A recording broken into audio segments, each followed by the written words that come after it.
खुलुमबाय गोजोन फुंबिलिनि बयनिसिमबो आंनि बे मुलुगनां बड' निउस चेनेलाव गासैखौबो बरायहरनाय जाबाय। आसा खालामो नोंथांमोनहा गासै मोजाङै दं। बे समाव आं नोंथांमोननि सिगाङाव फुंबिलिनि मोननैसो खौरां लाना फैलायबाय। अन्नानै भिडिअखौ स्किप खालामाजासे जोबजासिम नायलांदो। गिबि रादाबाव दं दुखुनांथाव खौरां गावखौनो जिउ फोजोबना लादों 10 थाखोआव फरायनाय आरो 9 थाखोआव फरायनाय सासे फरायसुलिया। मख'नो गोनां बाथ्रादि मोजां मोनलायनायनि आन्दोआव गब'नानै चिरां जिल्लानि सिङाव थानाय बरगाव 3 नं लखिजरायाव गावखौनो जिउ फोजोबना लानाय थासारियाव बोखांनो मोन्दों उन्दै बैसोनि सानै फरायसाखौ।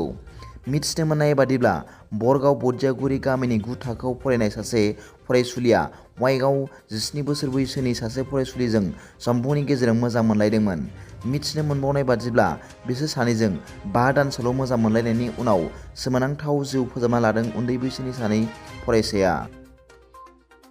नैथि रादाबाव दं मैया दिल्ली NCR बर' थुनलाइ आफादनि बानजायनायाव दिल्लीनि मालबिया नगर पुलिस कमप्लेक्सनि नब्लाङाव गाजा गोमजायै रंजालि बैसागु फालिदों होनना मिथिनो मोननाय जादों। बै रंजालि बैसागु फालिनायाव जयेन्ट पुलिस कमिशनार आरो नडेल बिबानगिरि हिबु तामां मोनहा गाहाय आलासि महरै बाहागो लाहैदोंमोन आरो मिरु बर' थुनलाइ आफादनि गाहाय नेहाथारि नीलकान्त गयारी बिथांमोनहाबो बे रंजालि बैसागु फोरबो फालिनाय हाबाफारियाव बाहागो लाहैदोंमोन होनना मिथिनो मोननाय जादों।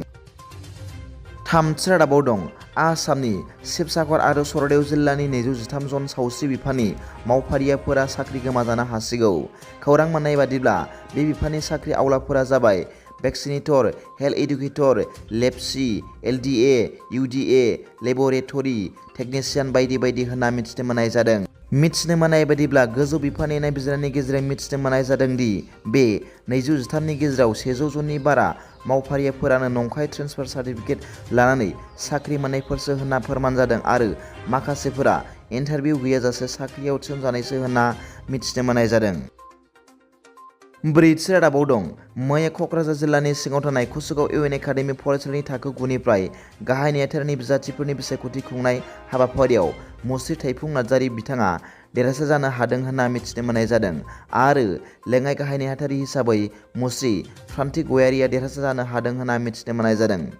मख'नो गोनां बाथ्रादि बे गाहाय नेहाथारिनि बादायलायनायाव थाइफुं नार्जारी आरो प्रान्तिक गयारी सानै बिजाथिफोरा बाहागो लादोंमोन। बिसायख'थियाव थाइफुं नार्जारी बिथाङा 40था भट मोनदों आरो बिनि बेरेखायै प्रान्तिक गयारी बिथाङा 16थाल' भट मोनदों होनना मिथिनो मोननाय जादों। मख'जाथाव बाथ्रादि आथिखालाव बे कुसुगाव UN एकाडेमि फरायसालिखौ मानाव गेदेर डक्टर सुशान्त नार्जारी बिथाङा सामलायगासिनो दं होनना मिथिनो मोननाय जादों। दिनैनि फुंबिलिनि मोननैसो खौरांफोरा दा बेखिनिल'मोन।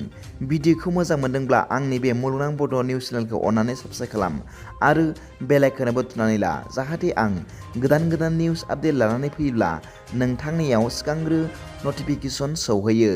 दा बेलासिनि रादाबाव नोंथांमोनखौ आंनि बे चेनेलाव गोसो गोथारै बरायहरनाय जाबाय। गोजोन्थों। एसेनोसै। जै बर' हारिनि जै।